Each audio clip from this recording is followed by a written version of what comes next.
Today I was sharing to you about the prayer that God says yes. Anong klaseng panalangin na gaganunin ka ng Panginoon sa prayer mo? Kasi maraming nananalangin, marami nang nagsawa sa panalangin. That even sa kanilang prayers, it seems that God is not answering. Na sa kanilang panalangin, para bang deadma si Lord sa kanila. But then marami namang nagpapatotoo na kahit sa kanilang panalangin, simple lang ang Diyos tumutugon.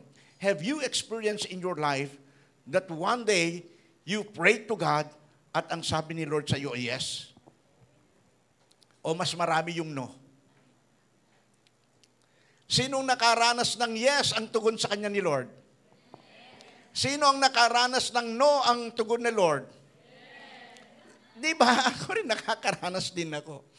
Sino yung nakaranas na sabi ni Lord? Hope, wait lang, wait. Alam niyo ba, doon nagsimula, nag-originate yung salitang pag inuutusan ng nanay ang anak, wait lang. Kasi si Lord nagsasabi, there are times na, wait lang. Diba? Pero hindi niya sinasabing yes, hindi niya sinasabing no, pero may tamang panahon sa lahat ng bagay. Amen. So, today, ito po ang topic po natin, prayer that God says yes. Now, what kind of prayer that God answers yes? For God to answer yes to our prayer, first, you must approach the throne of God, prayer with faith. Prayer with faith. In 1 Kings chapter 18, verses 36 to 38, ito po ang kwento po ni Elijah. Then at the time of the offering of the evening sacrifice, Elijah the prophet approached and said, Lord God of Abraham, Isaac, and Israel, today let it be known that you are God in Israel and that I am your servant, and that I have done all these things at your word. Answer me, Lord, answer me, so that these people may know that you, Lord, are God, and that you have turned their hearts back. Verse 38, then the fire of the Lord fell and consumed the burnt offering, and the wood, and the stones, and the dust, and it licked up the water that was in the trench. Yung story po nito, the word of the Lord came to Elijah, that Elijah would have to give the word to King Ahab. At nakarating kay Ahab, Haring Ahab, yung sinabi ni Elijah, na parang si Elijah ay naghamon, na ang sabi niya, mahal na hari, yung mga propetang pinapakain po ninyo sa inyong dulang o sa hapagkainan, kung ilan man sila, ay nais ko pong makipagduelo sa kanila. And they call it duel at Mount Carmel. Ang ibig sabihin ng Carmel, it is the garden of God. Isa pong bulubundukin. At pumayag po si Ahab, kinausap niya ang mga propeta ni Baal, and there were around 450 prophets of Baal. At meron din pong prophets of Asherah na umaabot ng 50. Ang dalawa po ay nagtugma. Nagsama. So, 500 laban sa isang lingkod ng Diyos na si Elijah. At dito nag-isip ang mga tao na vox populi, vox Dei. Nang ibig sabihin, the voice of God is the voice of the people. Pero alam ni Elijah that one can be a majority. Na ang isa po pwedeng maging marami. At nagkaroon po ng duelo. Nagkita-kita po sila doon sa bundok ng Carmelo at marami pong mga nandun, mga marites. Mga nag-usisa at saka si mga tolits. Tama ba yung tolits ba ang tawag nila ron? Ha? Yung mga tolits, mga taong litong-lito na hindi alam kung saan papanig. So ang dami po nila at nandun, they're watching the duel, the draw between Elijah and the 500 prophets of Baal. At ang sabi ni Elijah, mahal na hari, ang sabi nga noon, gagawa ngayon tayo at maghahandog sa Lord. Kung kaninong handog, ang ito i-consume o tutupukin ng Panginoon, ibig sabihin that sacrifice ay nagbigay, it pleases God, nagbigay ng luwalhati sa Panginoon at pumayag si Haring Ahab. So ang sabi ng banal na kasulatan, sa kwentong ito, if you try to read the whole chapter of 1 King 18, at ang sabi nga noon, nagsimula na po ng alas 9 ng umaga, na ang mga propeta ni Baal, sila po ay naghandog at sila po ay nagsasayaw ng kanilang ritual, and they were asking God to consume the offering that was set before them. Pero dumating na po yung alas 12, wala pa rin po. At dumating na po ang alauna, wala pa rin po. To the point na itong 500 prophets of Baal and Asherah, started na sila po ay magsugat na ng katawan, paduguin ng kanilang katawan, kasi inisip nila na baka ito yung dahilan para sila'y pakinggan ng Panginoon. But then it seems lang sabing sa mahal na hari, hindi namin mabuksan yung messenger ni Lord.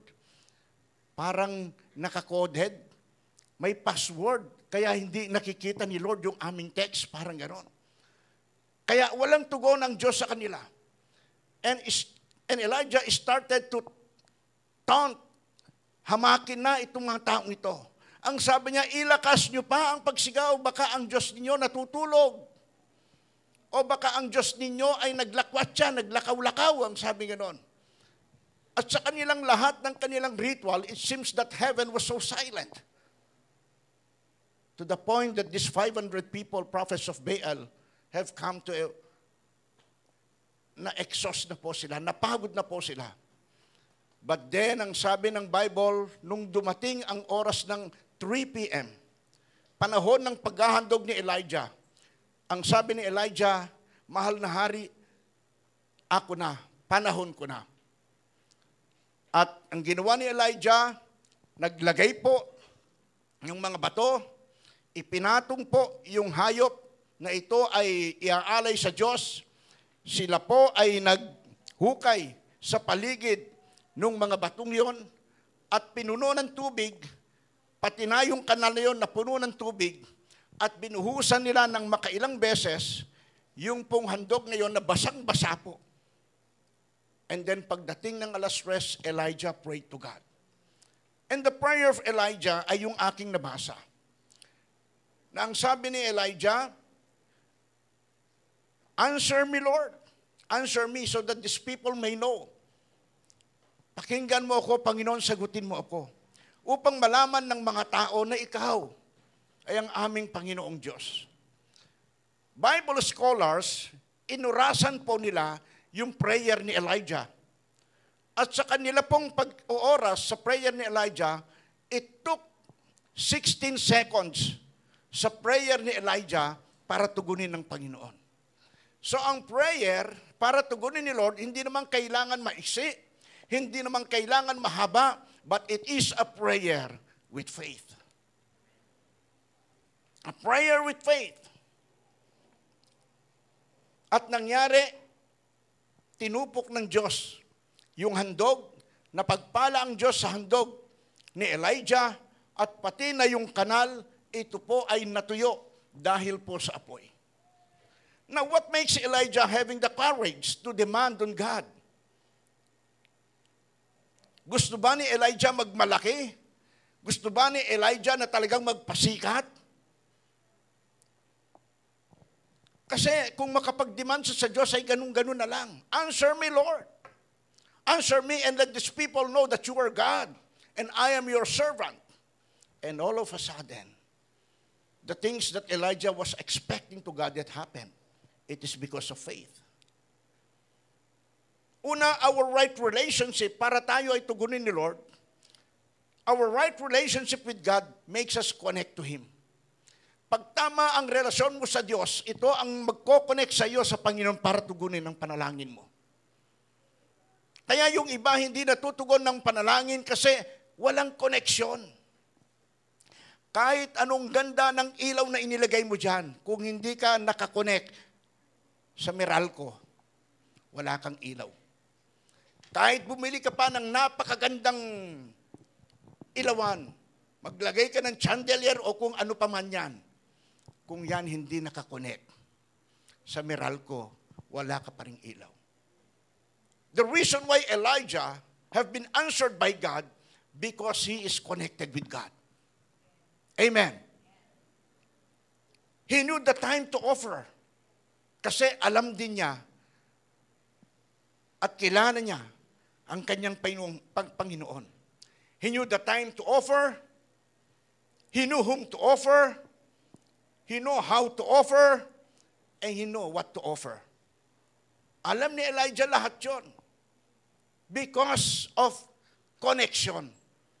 Alam niya kung ano ang gusto ni Lord. So our right communication with God will also be the one that move God's hand. Relationship, pati na yung komunikasyon. Pag tama ang relasyon, pag tama ang komunikasyon, nagkakaunawaan.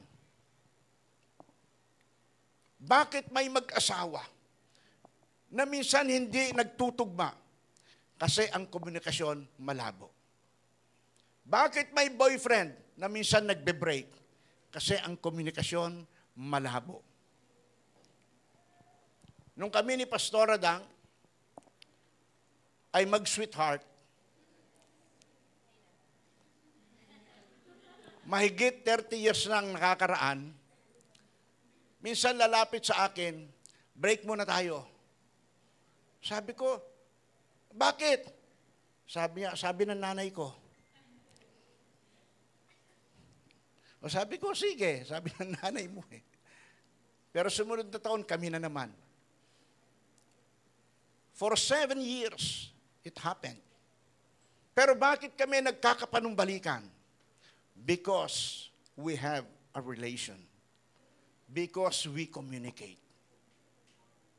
And we believe to one another. And we always prayed. Nung panahon na siya'y malayo sa akin, nasa Baguio siya, nagpapastor ako sa Lipa. Walang cellphone, walang beeper, walang sulat. Di ko man alam yung address niya. But we have prayer. May panalangin kami. At ang panalangin ko ay ganito. Please Lord, ireserba mo siya para sa akin. Taken na siya. Ikakasal na dapat kami ng 1989. Nagtago siya. December 21 dapat. Kasal namin. October pa lang, di ko na siya makita. Pag pumupunta ako sa kanila, nakikita ko yung paa sa likod ng aparador. Pero ang sabi ng nanay niya na nandito, wala siya. But I don't give up because of my prayer. Matagal kami nagkahiwalay, but the prayer was always there. Sumapit na ang December 19, 2 days na lang, ikakasal na kami. Wala siya. Umuwi ako sa province. Sabi ko sa mother ko, Ma, hindi tuloy ang kasal. Bakit? Kasi parang nagbago isip ko. Pero hindi ko sinabi, kasi hindi ko na makita pakakasalan ko. Kasi ayokong sumama ang loob nila sa kanya. So I took all the blame. Sabi niya, bakit ka nananakit ng damdamin ng babae? Sabi ko, hindi pa kasi talaga ako handa. Di ko lang masabi. Sa isip ko, that's my reasoning. Sa puso ko, parang gusto kong manuntok ng babae.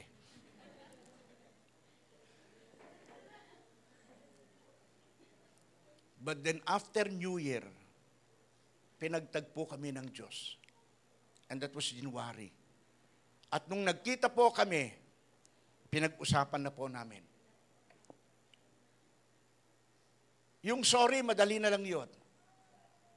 Yung forgiveness, madali na lang yon. Kasi pag nagmamahal ka, maunawain ka. Alam ko na it was all the testing of faith for that blessing na na-delayed siya. Because the testing of faith is the blessing delayed. But when all those testing na dumating sa buhay mo, kaya mong tanggapin, doon ka po nagmamature. Alam nyo ba yung problema pag dumarating sa atin? Ang pakay niya hindi para ilayo ka sa Diyos. Ang pakay niya para lalo kang lumapit doon sa pinagmumulan ng solusyon. And it makes you mature. Kasi kapag ang tao may problema, umuupo yan, iniisip paano malutas ang problem. At doon ka nagmamature. When the disciples was together with Jesus, napupuno na ng tubig yung kanila pong bangka and they're about to sink. Habang sila'y maayos ang paglalakbay, Jesus natutulog sa bangka, hindi nila ginagalaw. Dumating ang problema, sa kanila nilapitan si Jesus.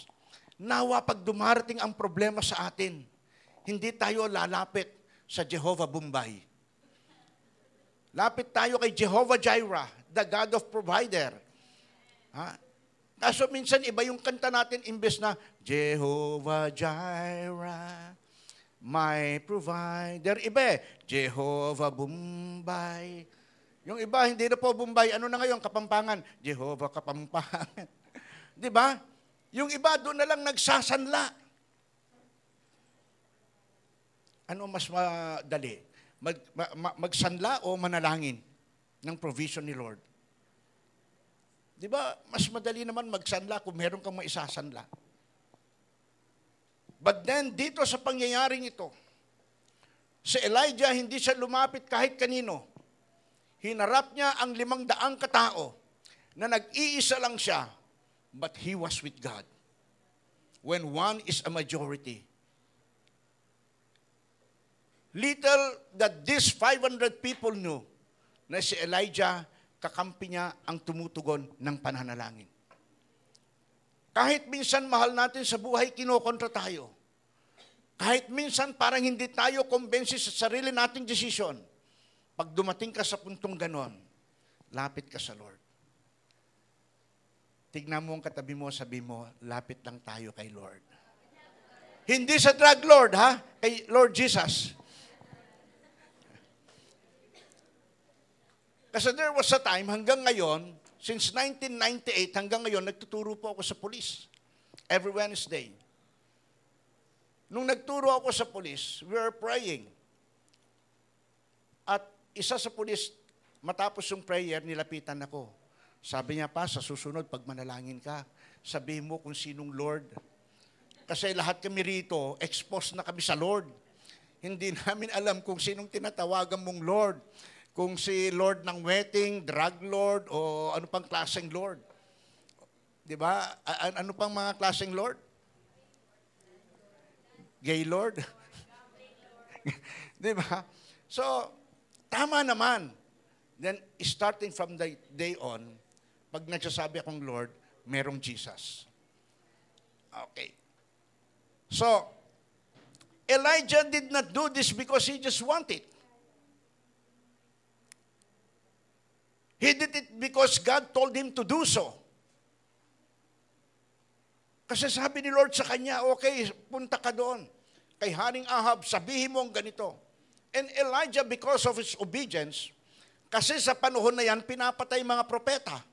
Si Elijah, itinago siya. At nung nangusap ang Lord sa kanya, Elijah went to meet Ahab and telling this situation na ang lahat ng pinapakain mo, sige, magduelo kami. And he did it because mayroong go signal sa Lord. Whenever things come to you nang walang go signal ni Lord, huwag mong ipilit. Pag ipinilit mo, maaring mangyari, pero kapahamakan ang dulo nito. But when you ask God to give you direction, when you ask God to purify your decision, then wait for His answer with faith. Kaya tayo minsan hindi natatanggap yung ating hinihiling kasi nga nagmamadali tayo. At ito yung madalas kong sinasabi, na lahat ng nagmamadali ay nagkakamali. Ang lahat ng hindi makapagtiis ay nabubuntis. Kasi may tamang panahon. At lahat ng hindi makapaghintay ay nagiging tatay. But when we wait upon the Lord, He will renew our strength. Amen. And we can even soar up our wings like eagle. Spread out our wings like eagle and we can soar even doon sa matataas na lugar. Because when you wait to God, hindi siya darating ng matagal. Hindi darating ng madali. But He will come on time. In His perfect time. Because in His time, He will make all things beautiful. Kaya minsan hindi natin natatanggap yung ating pinapanalangin kasi naiinip tayo. At minsan binibigyan pa natin ng taning si Lord. Lord, dapat dumating bukas kapag hindi. Iba na naman yung ating gusto. Yung faith, wala po doon. So, right obedience, tamang pagsunod. When God told Elijah na gawin mo ito, sumunod si Elijah, hindi na inisip na baka hulihin ako, arestuhin at patayin.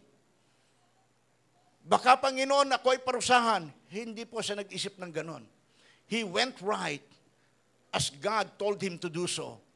Obedience. So para tayo ay masabihan ni Lord, ang prayer natin ay yes. Ano dapat ang una nating, ano nating dapat gawin? Manalangin ng may pananampalataya. Anyone and everyone can pray. But the question is, may pananampalataya ka ba? So when you pray to God, be in the atmosphere of faith. Kasi sa faith, wala ka pang nakikita, malabo ang lahat. But faith is believing that God can do what you ask for in His prayer. Amen. Pero dapat yung communication mo sa Kanya hindi naaalis. Kasi ang sabi niya, if you abide in me, and my words abide in you, if you remain in me, if you stay in me, kung sa Tagalog, kung mananatili ka sa akin at ang aking salita mananatili sa iyo, ibig sabihin nito, right relationship, right communication, then ang sabi niya, then ask what you will and it shall be given unto you. Ano man ang maibigan mo, ipagkakaloob sa iyo. Ang sikreto, remain in God, remain in His Word. Ang sikreto, tamang relasyon, tamang komunikasyon, at tamang pagsunod sa Panginoon. Amen. At ibibigay ng Panginoon. Then the second one, para yung panalangin natin ay sabihin ni Lord na yes, prayer without reservation. Ito yung kwentong ito sa ikalawang hari na naman. 6 verses 8 to 18. Ang haba niya. Pero ito po yung kwento. Now the king of Aram was making war against Israel, and he consulted with his servants, saying, in such and such a place shall be my camp. But the man of God sent word to the king of Israel, saying, be careful that you do not pass this place, because the Arameans are coming down there. And the king of Israel sent scouts to the place about which the man of God told him. So he warned him, so that he was not on his guard there more than once or twice. Now the heart of the king of Aram was enraged over this matter, and he called his servants and said to them, will you not tell me which of us is for the king of Israel? Parang sabi ng bakit lahat ng pinag-uusapan natin nakakarating doon? Kaya lahat ng plano ko hindi nangyayari. Tatambangan natin sila dito sa lugar na to, sabi ng hari ng Aram. Pero bakit hindi nangyayari ang plano ko? Meron ba sa inyo chuchu rito na lahat ng pinag-uusapan natin nakakarating doon? Pero anong sabi? Sa verse 12, one of his servants said, no, my lord, the king, but Elisha, yung kanina si Elijah,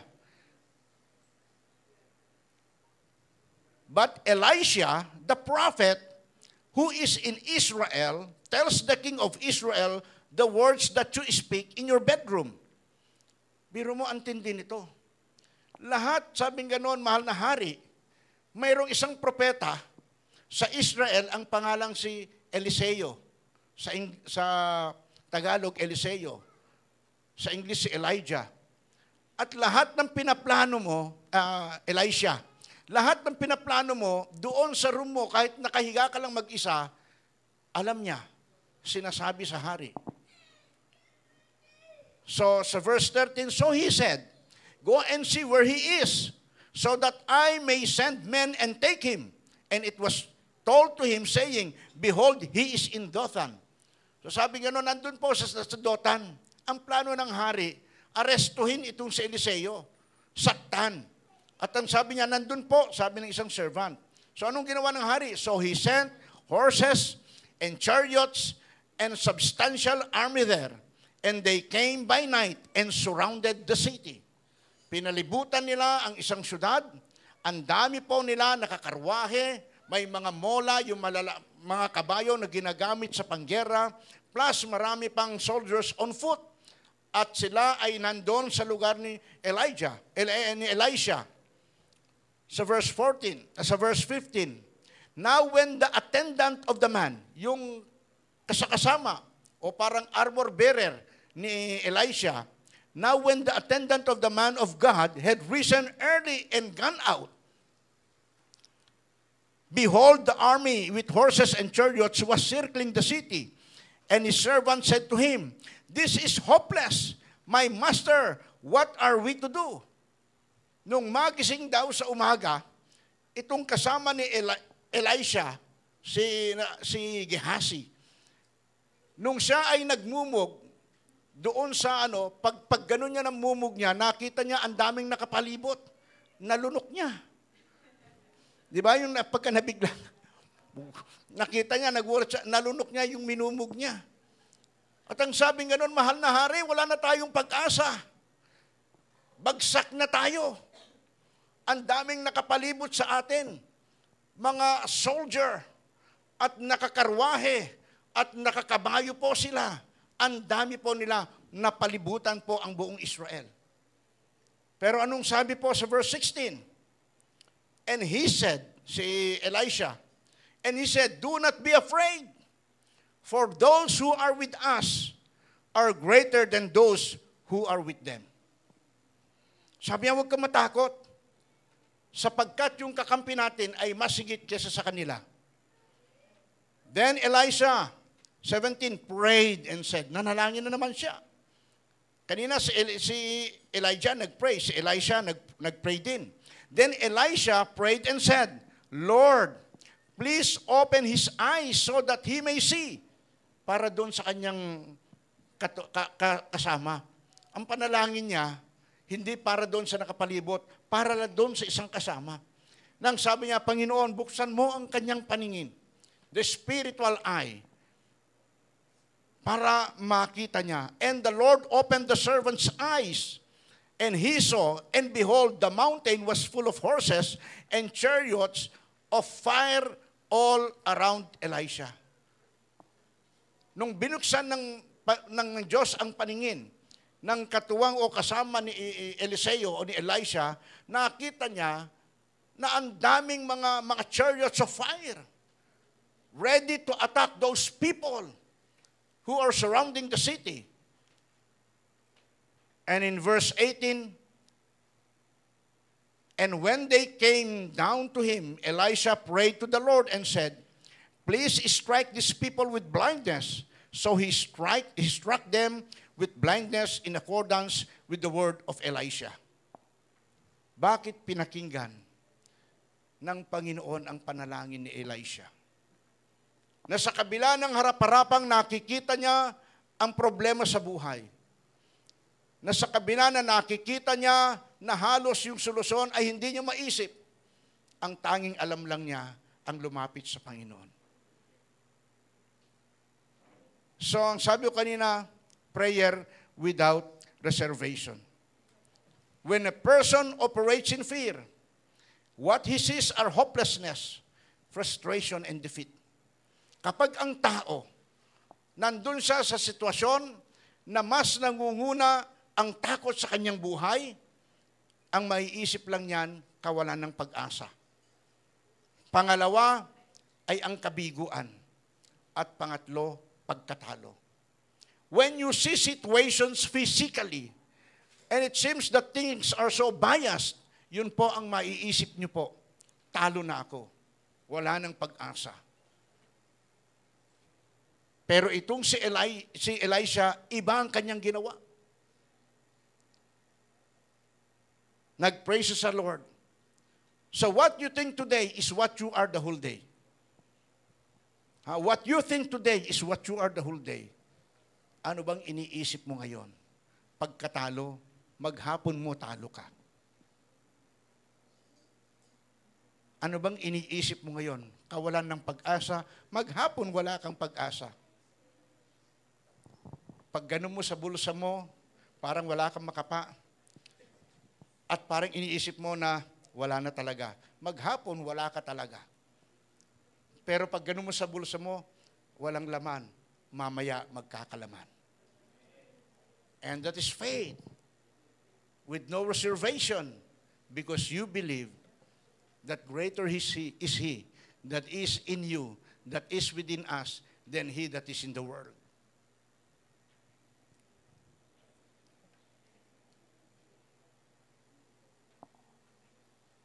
Kagabi, sabi ni Dan, Pa, may pumasok bang pera sa ATM mo? Sabi ko, wala. Sabi ko, bakit? May nilalagay ka ba? Wala naman siya mailagay. Pero paggising ko kanina umaga, may pumasok. Sabi ko kay Pastora, Ma, itong ATM na to, aalis ako, matapos lang maya ang gawain, panasugbo ako. At sabi ko, kailangan mo ito, gastusin mo, pero alam ko matipid ka naman, hindi mo gagawin. Sabi niya, depende. Depende.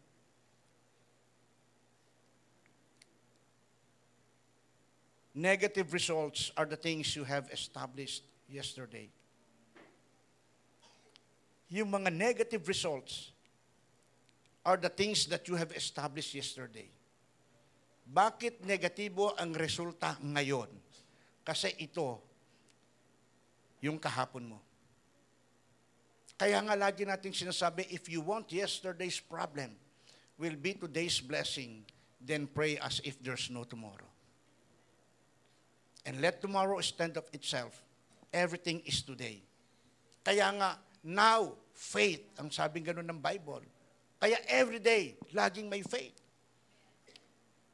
Kahit na wala kang inaasahang iba, when you operate in faith, walang reservation, tiwala ka sa Panginoon, darating. So sa prayer, wala pong plan A, plan B, or plan C. Dapat firm ka doon sa panalangin mo. Pero may time na dinidinig ang Diyos panalangin para maranasan mo minsan ang sakripisyo. Nung si Pastor Adang, kami po nagpakasal, dumating yung panahon, nagka-baby po kami. Si Kuya Dan po ninyo. At ipinanganak siya doon sa Manila Children's Lying in Hospital, harap ng PCU Manila. Hindi po yan lying in hospital po siya. At dahil po ako graduate ng PCU, at tapat lang po ng PCU yung hospital na yan, punta po ako lagi sa PCU. Nakikipagkwentuhan sa dati kong mga professors. Nakikipagkwentuhan ako. That was way back 1991. Pero 1986 nag-graduate ako. So 6 years na wala ako doon, o 5 years, so nakipagkwentuhan ako, ganito, ganyan. Hindi ko alam na siya pala ay hindi na kayang manganak ng normal, kundi i-CCS. So, kailangan ako para pumirma.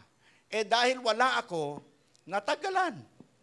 Pagdating ko, pinapagalitan ako ng doktor. Sabi niya, saan ka ba nagpupunta?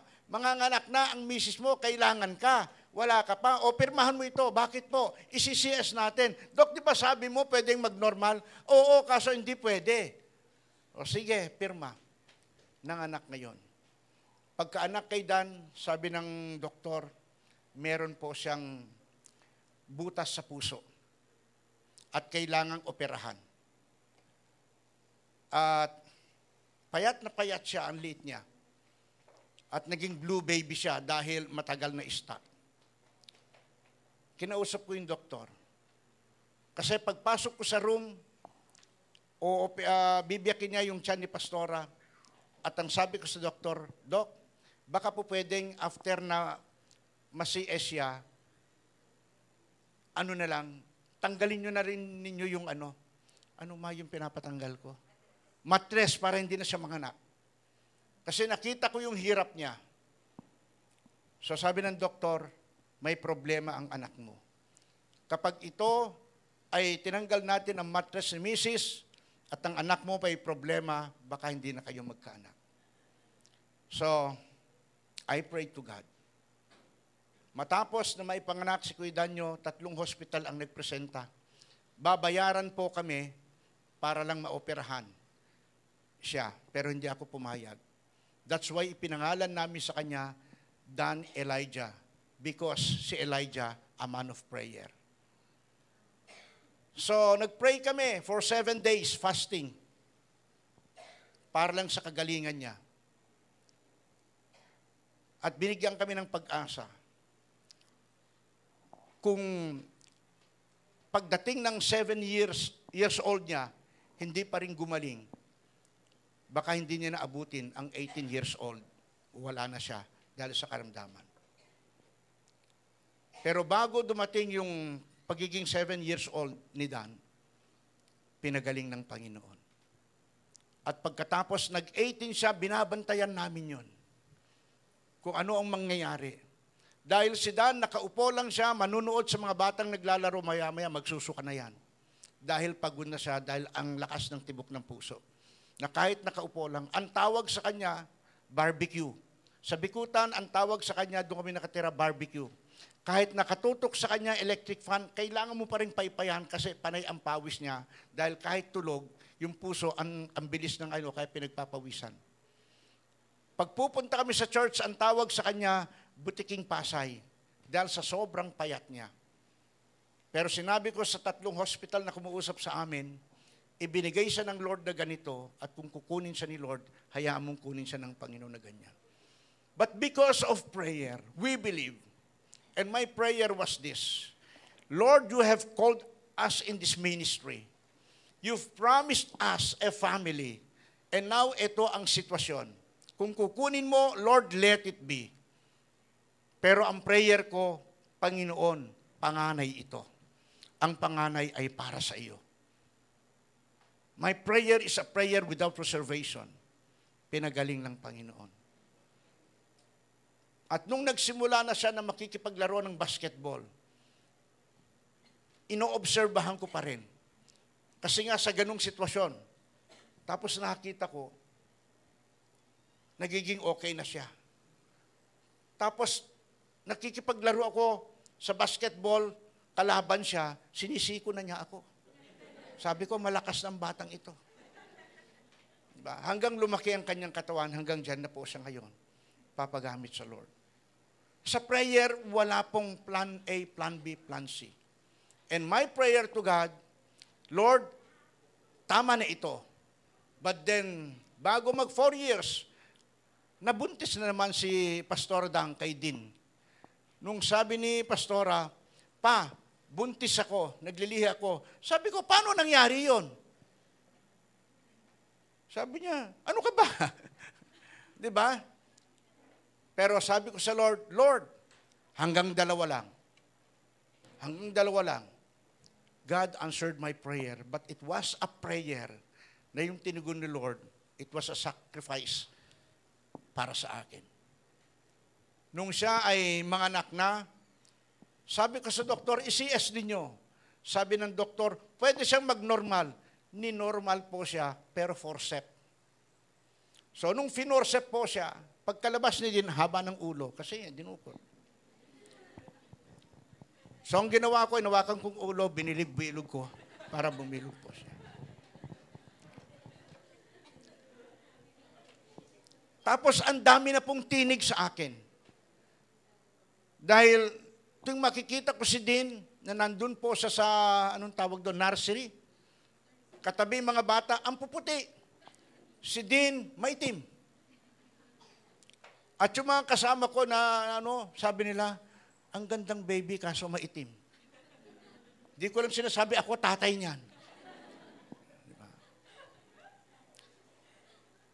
So tumagal si Dean doon sa nursery dahil si Pastor Adang ay kailangan biyakin ulit yung dati niyang CS.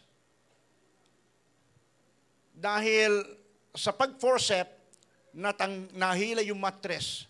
So, kailangan biyakin para tanggalin ng lubusan yung mattress. At pagkatapos po noon, kailangan biyakin po rito sa kamay para itutusok po yung hose monitor sa puso. Dahil nag-50-50 na siya. And I was there, nakaupo ako habang sa harap ko, ginaganon po. At nung hindi makita, sabi ng doktor, dahil alam niyang pastor ako, sa kabila po, sa kabila. Ilipat po natin sa kabila.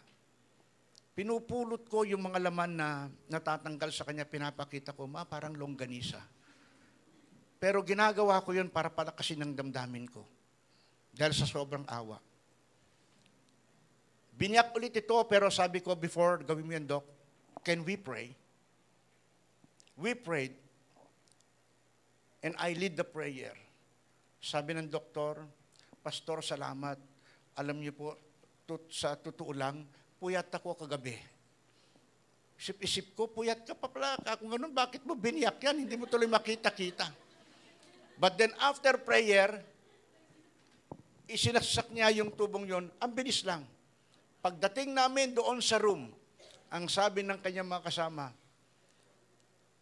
parang Christmas tree. Kasi ang daming nakakabit sa kanya na aparato. May dugo, may swero, kung ano-ano pa yan, pati sa paa niya, mayroon pa nakakabit. And I was praying to God, God, why you allow these things to happen?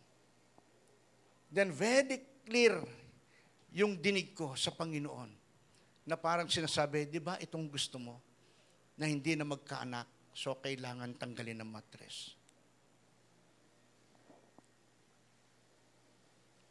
Sa prayer, walang plan A, plan B, plan C. Na Lord, kung di mo gagawin ito, sige, pupunta na lang ako sa albularyo. Na Lord, kung hindi mo pa, kung hindi pa kaya ng albularyo, punta na lang ako sa, sa quack doctor. Plan A, plan B, plan C. That's why when you pray, ask the help of the Holy Spirit. Be in the atmosphere of prayer. And ask the help of the Holy Spirit to put in your heart kung ano ang gusto ng Panginoon para doon sa prayer nyo. Expectant prayer is a prayer that God answers. Nag-pray ka but you believe on what you said na ito tutugunin ng Panginoon. Hindi yung, Lord, ito prayer ko, kung gusto mo, okay lang. Kung ayaw mo, okay lang, hindi ako affected. Hindi po gano'n. Baka siguro ayaw mo, Lord, kaya may plan B ako, Panginoon. When you pray, expect that God will do something into your prayer. Especially na ito po ang leading ng Holy Spirit sa inyo. Kasi sa prayer, 4 ang involved po dyan. Ikaw, Father, Son, Holy Spirit. Jesus is talking to the Father through the Holy Spirit and you are the vessel. So dapat sa prayer, yung 4 niyan magkakakampi. At kapag kakampi mo ang Father, Son, Holy Spirit, you can never be lost. Hindi ka mawawala. So prayer is not uttering of words. Only na masabi mo lang gusto mo, tapos na. Hindi po ganon. Na kapag nasabi mo, hayaan mong magpatuloy kang magpasalamat. Lord, this is my prayer. Alam ko na sa puso ko mangyayari ito. Sumunod na araw, walang nangyari. I thank you, Lord. It will come sa tamang panahon. Matapos sa isang linggo, wala ring nangyari. Salamat, Panginoon, darating at darating siya. Hindi yung, Lord, hindi nangyari, forget it, Lord. Diba? Iba naman ang gusto ko. Hindi po ganon. So just be expectant to what you ask. Doon sa salita and put faith in it. Lagyan mo siya ng pananampalataya. So praying is placing yourself to God. Praying is resting in Jesus. Don't pray when you are in a panic mode, full of tension, and when you are in sinning. It's not when you are in sin, but when you are continuously sinning, hindi ka pakikinggan ng Panginoon. Yung nagpapanik ka dahil sa gulo, nananalangin ka, bukang bibig mo lang yon, pero ang pananampalataya wala doon. God will never answer you. But when you pray with faith and no reservation, eto lang prayer mo, pakikinggan ka ng Panginoon. And lastly, prayer with perseverance. Luke 18 verses 1 to 8. Isang kwento na naman ito ng isang babae. Now he was telling them a parable, si Jesus, to show that all times they ought to pray and not become discouraged. Saying, in a certain city there was a judge who did not fear God and did not respect any person. Now there was a widow, isang balo, doon sa syudad na yon, and she kept coming to him saying, "Give me justice against my opponent." Sabi ng balo. For a while he was unwilling, itong judge. But later he said to himself, "Even though I do not fear God," ang sabi ng judge, "nor respect any person, yet because this widow, ang balong ito, is bothering me, I will give her justice. Otherwise, by continually coming, she will wear me out." And the Lord said, "Listen to what the unrighteous judge said. Now will God not bring about justice for his elect, who cry out to him day and night, and will he delay long for them? I tell you that he will bring about justice for them quickly. However, when the Son of Man comes, will he find faith on the earth?"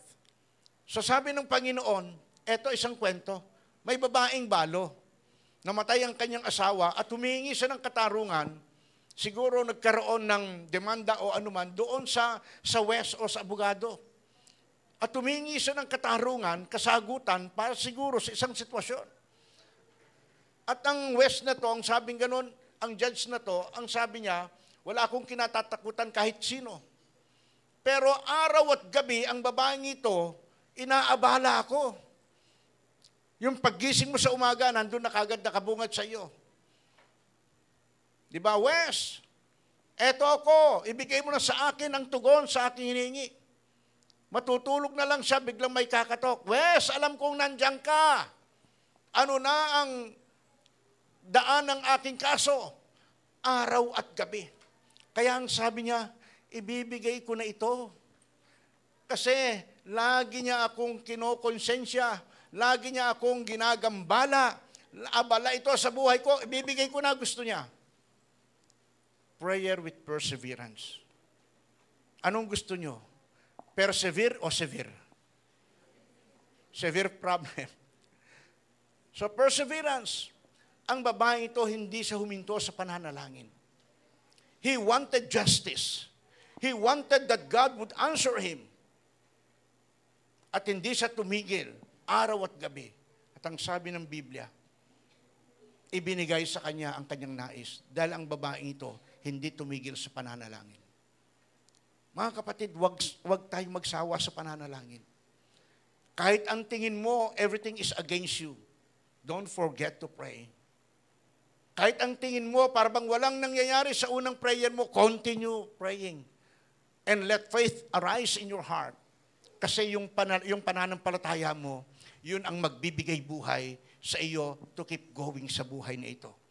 Amen. So do not give up praying. Kasi nga, it shows that you really in need. Ang babaeng ito, araw at gabi, kinakausap yung judge, ginagambala yung judge. Kasi nga, she was in need. She was desperately in need. At ganun din sa Lord. Kapag kailangan mo isang bagay, and you keep praying to God, Lord, I believe it will happen to my life what I've asked for. Ang daming testing sa buhay. But then dahil hindi ka sumusuko, ibibigay ng Lord sa iyo sa tamang kahandaan din ng puso mo. So prayer destroys the enemy's destruction. Barricades and blockades. Ang panalangin ang sumisira sa lahat ng hadlang para hindi ka matugon. Sa Bible may nangyaring ganon. When Daniel prayed to God, ang sabi ni Angel Gabriel, the day you prayed, God already answered your prayer. Pero hinarang kami ng mga prince in the air. Yung mga naghaharing espiritu dyan sa kalawakan, hinarang. At nirescue ako ni Archangel Michael. And nilabanan namin yon. And because you keep on praying, kami nagtagumpay at ibigay sa inyo yung iyong panalangin. Kaya yung prayer natin, wag guminto. When we ask for it, magpasalamat ka na sa Panginoon. Kasi yung pasasalamat mo, tanda yon ng pananampalataya. Tanda yon na alam mong darating. Walang reservation. At yung pananampalatayang yon, at yung panalangin mong yon, na nagpe-persevere ka, nagpapatuloy ka, hindi dahil naiinis si Lord sa iyo at ibibigay niya, nakita niya, you're truly in need of it. So when you pray, keep thanking God. Prayer stops things that prevent us to draw near to God. Lahat ng bagay na ito ay pinipigilan ka para hindi ka makalapit sa Lord, sa prayer, hahawiin lahat yon. Para yung connection mo sa Panginoon maging maayos. So be consistent to what you ask for and never be a double-minded one. Kung anong hinihingi mo sa Lord, I thank you, Lord, for this. I thank you, God, for this. May nakausap ako. Tapos lumipas ang ilang buwan. Nagkita muli kami. At kinausap ako. At ang sabi niya, Pastor, pinapahirapan na kami ng 5-6. So, we talked together. And I prayed for it. Ilang buwan lumipas, akala ko, nakalimutan na nila yon. Akala ko parang wala na yon. But one day, habang nagmamaneho ako, binalik na naman ng Lord sa isip ko yon. Sabi ko kay Pastora, Ma, naalala mo ba na nung huling kumain tayo rito, ganito yung proposal? Pag-pray natin. Pagbalik namin sa bahay, papakain ako ng mga ibon. May naghahanap na sa akin. Saan po ba rito? Ano na yung bahay ni Pastor? Dinig ko na. And I know na mayroong signal ng Panginoon. At nung nag-usap kami, ang sabi ko, sige, may kakausapin ako. May kinausap lang ako, hindi na huminto. Hindi na humindi. Nagpatuloy yung ganung bagay. Ang nakita ko, it is a prayer of perseverance. When we pray to God, wag pa iba-iba ang gusto. When we pray to God, tiyakin natin na yung ating pinapanalangin, ito yung gusto nating mangyari. So para matugon ang ating panalangin, ano ang dapat nating gawin? Tayong lahat ay tumayo. Sinong gusto ang prayer, ang panalangin niya matugon? O ito ang gagawin natin. Tingnan mo yung conclusion. Basahin natin. 1, 2, 3, go.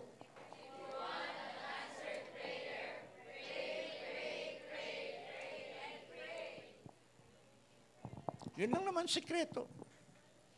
Wala naman tayong dapat gawin kasi ang tumutugon sa atin ang Diyos. At sa panalangin lang ang Diyos nagturo sa disciples.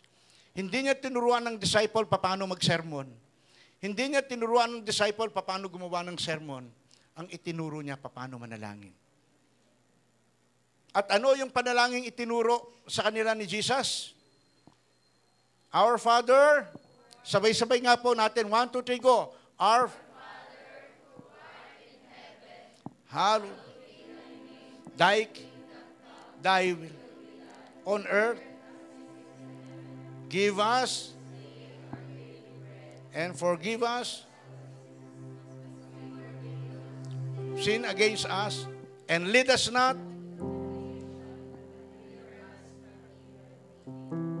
Yung panalangin na yon, lahat yon. Pagpapatawad,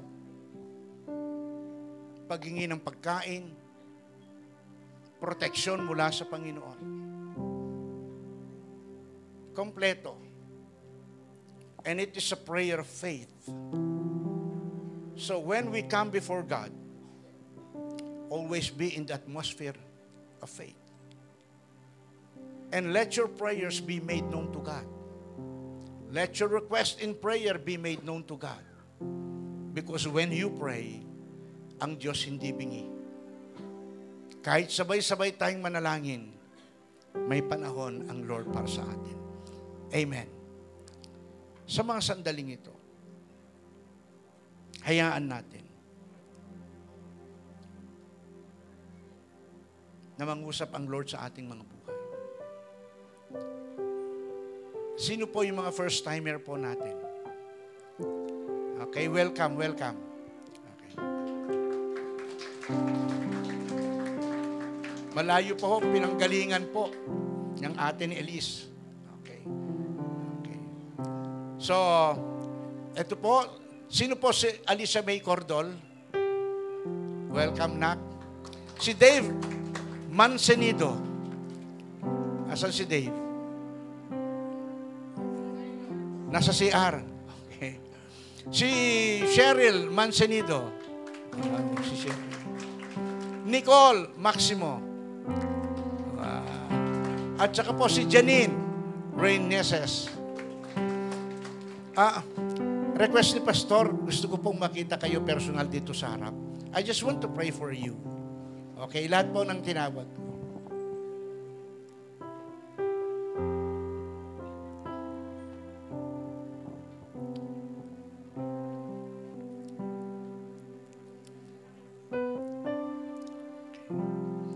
Alam niyo ba na galit ang diablo sa ginawa niyo ito?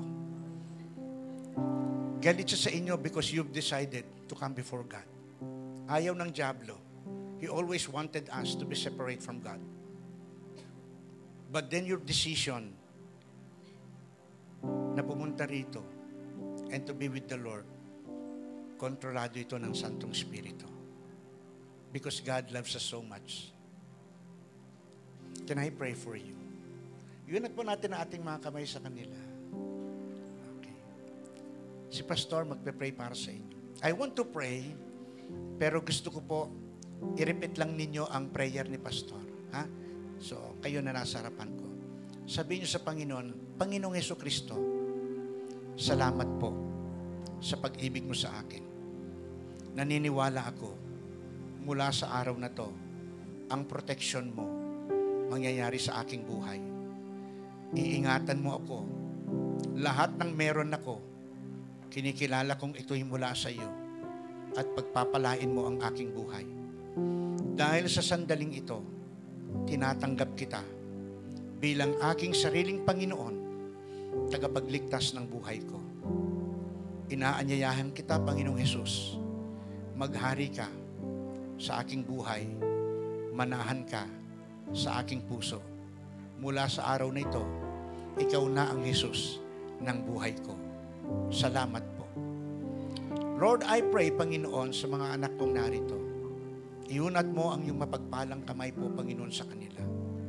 At hayaan mo sa kanilang buhay, maranasan ka ang iyong pagpapala, ang iyong proteksyon, ang inyo po, Panginoon, pangunguna sa kanilang buhay. At maging ang direksyon ng kanilang buhay, dalangin ko, dalhin mo sila sa nais mo. Dahil sa iyo, walang talo. Dahil sa iyo, laging may pag-asa. Dahil sa iyo, may kapayapaan, may pagpapala at tagumpay sa buhay. Pagpalain mo muli po, Panginoon, ang mga anak kong narito sa pangalan ng aming Panginoon Jesucristo. Amen. Amen.